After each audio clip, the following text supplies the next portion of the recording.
On average, in case you weren't familiar with the statistic, on average, it takes a victim of abuse about 7, really actually I put 7 here, but it's 7 to 10 attempts before finally leaving their abuser.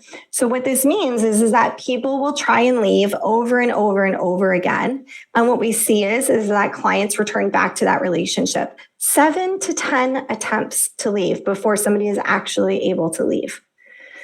A long time ago, a client and I were having a conversation, and I shared this statistic with them.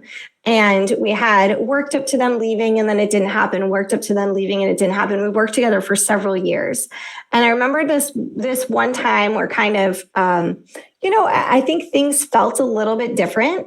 Maybe it was their motivation or just where they were at in terms of leaving, in terms of how they were feeling, in terms of resources outside of the relationship that were lined up. And so we left our session one week, and the client was like, this is it, I'm leaving. And here was the plan. Like, we had a plan and a safety plan in place. And the client comes into their session the next week. And, so we open up, and the client's like, it didn't happen. Like, I didn't leave. And they said to me, they were like, have you been keeping track? Like, is this time number 7? And they said it kind of laughing. And when they said it, like, they were almost keeping track of it. Like, okay, it'll happen at some point, right? And I, the client said something about, we had done all this work to do this, and I'm so sorry that I didn't leave. And I had said to my client, like, listen, I'm here. I'm going to be here, whether it takes you 15 more attempts to leave, whether you choose to leave, you choose to stay. I'm just really glad that you came back into our session today. And, and that was really important for the client to hear, because they felt all of this sort of, as the session went on, we talked about their shame and embarrassment and their frustration with themselves about not being able to actually leave and exit this relationship. So when clients think that we have an agenda, or that we're pushing them to leave, or that we're going to judge them if they haven't left, it's not going to facilitate a very great clinical relationship with people who are currently engaged in intimate partner violence relationships. And so it's something to keep in mind, but it certainly makes our work more challenging. More challenging? I don't know if more is the right word, but it certainly makes our work challenging, right? Supporting somebody that is actively in an abusive relationship is really difficult to do. But keep that statistic in mind, 7 to 10 attempts. 7 to 10 attempts. So usually I tell people that when people are like, I can't understand why so-and-so just didn't leave. These are people outside of our field. I usually will drop that little like nugget of information on them. And I'll tell you a quick story of a time where, I really came up against these myths and ideas about people who stay in relationships and about how they should just be able to leave. A long time ago, back when I lived in Arizona, I happened to be married to a firefighter. And so not his current department, that's important to preface. But back when he was at a different department, I went over one day for supper. And after supper, everybody was cleaning up, and I was sitting in the chair I was sitting next to the captain in a chair in the living room. And we were watching Cops. He put on Cops, which I found to be very ironic because we were at the fire station. Anyways, the scene that came on was a domestic violence scene. It was intimate partner violence. And so he's going on and on and on about these calls that they run on, and how they run on the same people over and over again, and how incredibly frustrating this is, and why don't they just leave? And I'm sitting there, and I'm like, like kind of like giving like tidbits of information. And I can see my husband and my boyfriend at the time looking at me from across the room, like, please also remember, this is like, he's looking at me, giving me that look like, this is my supervisor, like, be careful how feisty you get. And so I was tempered, because I was like, my husband could tell I was a little frustrated. There were a lot of judgment that was coming from this first responder that I was interacting with. And so finally I actually said, hey, do you know it takes the average victim 7 to 10 attempts to leave to be able to leave? And it was that statistic that caught his attention. And he was like, wait a second. And he said, what do you do for work? And I shared that I was a therapist for victims of intimate partner violence and sexual assault. And he immediately started to backtrack. And I said, no. I said, it's all right. We actually ended up having a really good, like, healthy conversation around the different challenges and struggles that clients have that, or that victims and survivors, I should say, have when they're trying to leave these abusive relationships. And it was so fascinating to me because, there was what this person that I was interacting with, there was all of his own beliefs around what he knew, but there was also a complete lack of education. Like, I don't think he had all fully understood the various barriers that our clients face to leaving. And so there are so many barriers to leaving. And oftentimes I find multiple layers of barriers, right? It's not usually just one, it's multiple things that come up that make it challenging for our clients to leave. So first and foremost, rightfully so, our clients might be very fearful. What happens if I decide to leave this relationship? What is that going to look like? They've threatened me before. They said that they're going to stalk me. They said that they're going to kill me. They said that I'm never going to ever be able to escape them. So that fear can really keep clients in that relationship. Also, this idea or belief that abuse is normal. So my client that I shared with, that I recently had a session with, who was talking about their current experiences with emotional abuse, but it wasn't as bad as what they witnessed growing up. It wasn't physical abuse and emotional abuse. And so they really don't have this concept of what a healthy relationship looks like, right?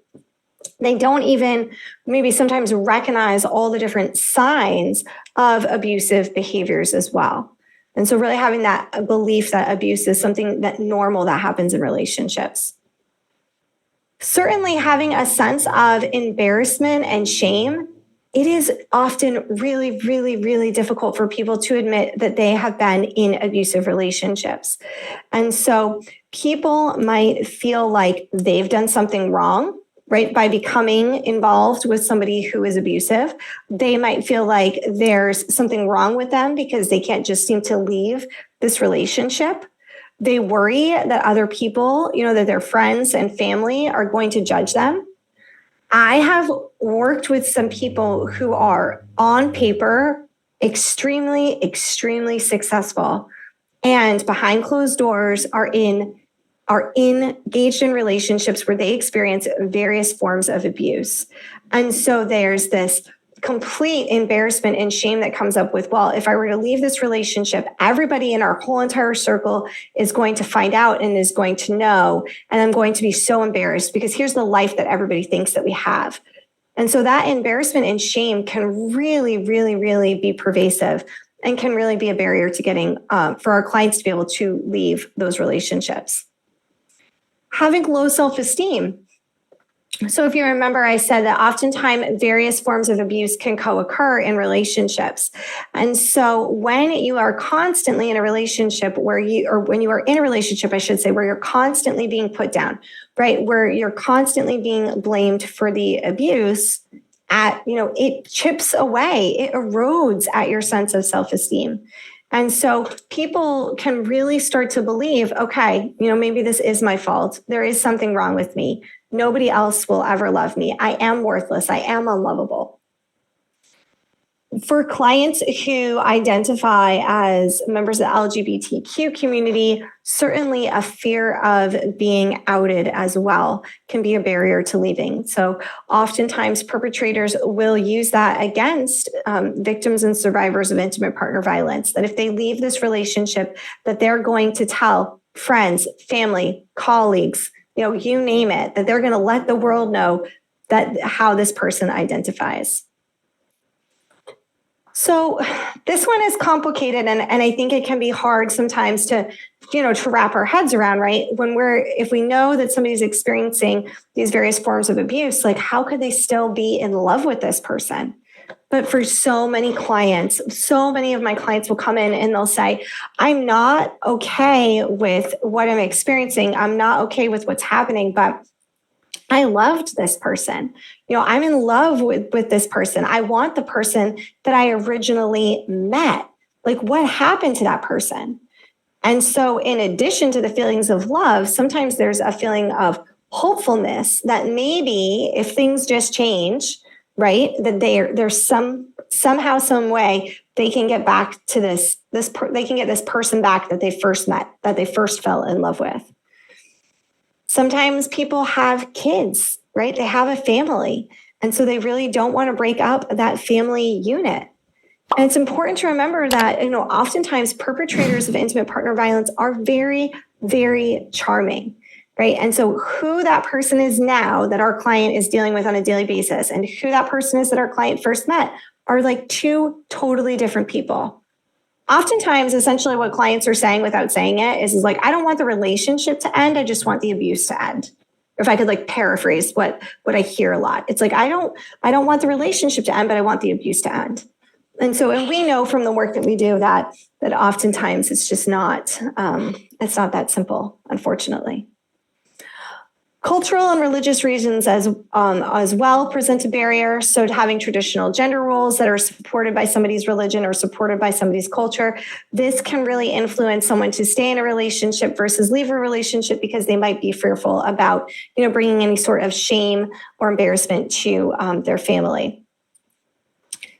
Immigration status as well as language barriers. So certainly perpetrators will use someone's immigration status against them.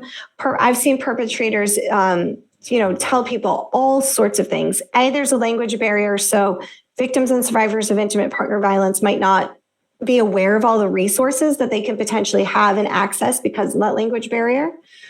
But certainly perpetrators will also, tell people who they are abusing, if you go and report this and if you're undocumented, then, they're just going to send you back. They're not going to listen to what you have to say. And so immigration status, I have seen many a times be used as a way to keep somebody in that relationship. A lack of money.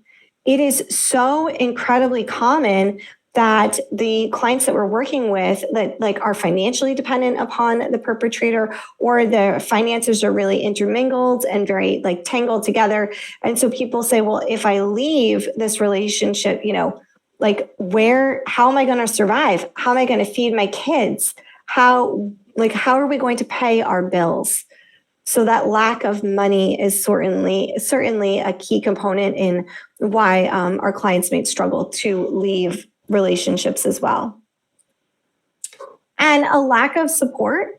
Certainly perpetrators of intimate partner violence, they really create this situation where the victim or the survivor feels very dependent upon the perpetrator. So maybe they feel emotionally dependent, maybe they're financially dependent. And so they feel like if they leave, that there is going to be this lack of support that they're going to have. There's also a fear of losing support. So I have so many clients that I've worked with who they're in an abusive relationship. All the people around them, thinks that their partner walks on water. And so they're like, when I leave this relationship, people aren't going to choose me. People are going to choose my partner because my partner is so charming, because everybody loves my partner. Everybody thinks my partner is such a good person. And so they fear that they're going to lose that support as well. Lack of resources. Also, this, in addition to money, also looks like, where can somebody go? Is there a shelter close by? Is there somewhere where they can live, where they also have access to public transportation?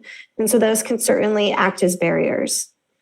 And then certainly when somebody has a disability, so that dependency that somebody might have on the perpetrator to help them manage whatever, it is that they need help and support with regarding their disability can also create a barrier to leaving.